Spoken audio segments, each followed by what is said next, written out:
Henryk Walezy, urodzony 19 września 1551 roku w Fontainebleau, był synem króla Francji Henryka II i Katarzyny Medycejskiej.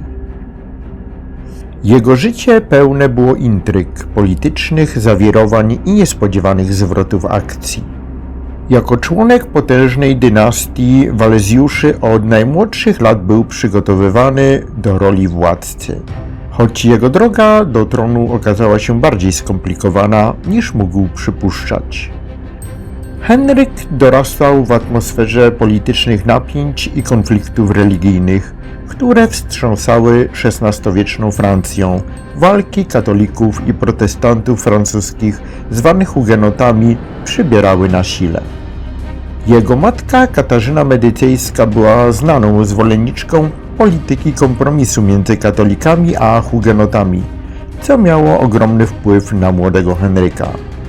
Niestety hugenoci zarzucają jej przygotowania rzezi hugenotów w noc świętego Bartłomieja w 1572 roku. W wieku 19 lat Henryk został bohaterem narodowym po zwycięstwie w bitwie pod Jeannec w 1569 roku, gdzie jako dowódca wojsk katolickich pokonał hugenotów. Niektóre źródła uważają przypisanie zwycięstwa Henrykowi za niesłuszne. W 1573 roku, po bezpotomnej śmierci Zygmunta II Augusta, ostatniego króla polskiej dynastii Jagiellonów, tron polski stał się przedmiotem międzynarodowej rywalizacji. Henryk Walezy został wybrany pierwszym królem elekcyjnym Rzeczypospolitej obojga narodów. Jego wybór na tron polski był wynikiem skomplikowanej gry dyplomatycznej, w której kluczową rolę odegrała jego matka oraz polska szlachta, która szukała sojusznika w walce przeciwko rosnącym wpływom Habsburgów. Henryk przybył do Polski w styczniu 1574 roku i został koronowany na króla Polski oraz Wielkiego Księstwa Litewskiego 21 lutego tego samego roku.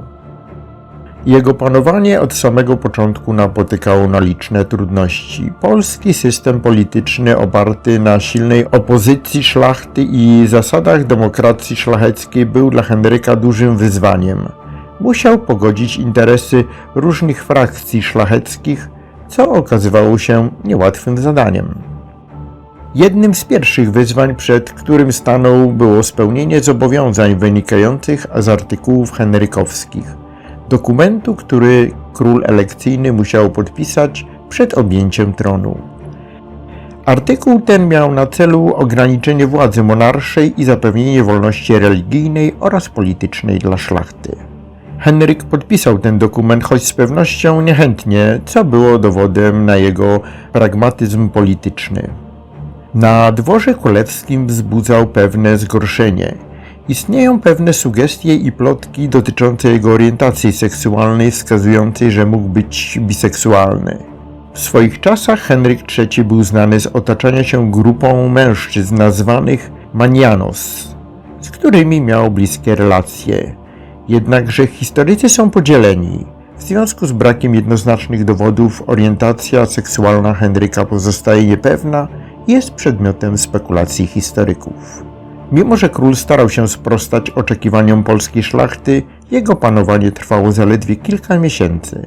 W czerwcu 1574 roku dotarły do niego wiadomości o śmierci jego brata Karola IX, co oznaczało, że Henryk stał się następcą tronu Francji. Wobec tego Henryk postanowił opuścić Polskę i powrócić do ojczyzny, aby objąć tron jako Henryk III.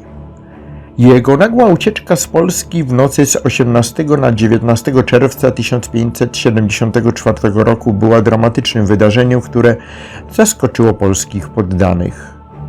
Henryk, nie informując nikogo o swoich zamiarach, potajemnie opuścił Kraków i udał się do Francji.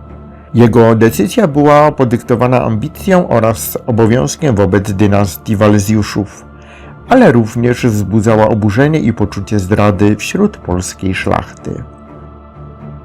Po powrocie do Francji Henryk III stanął przed jeszcze większym wyzwaniem niż te, które napotkał w Polsce.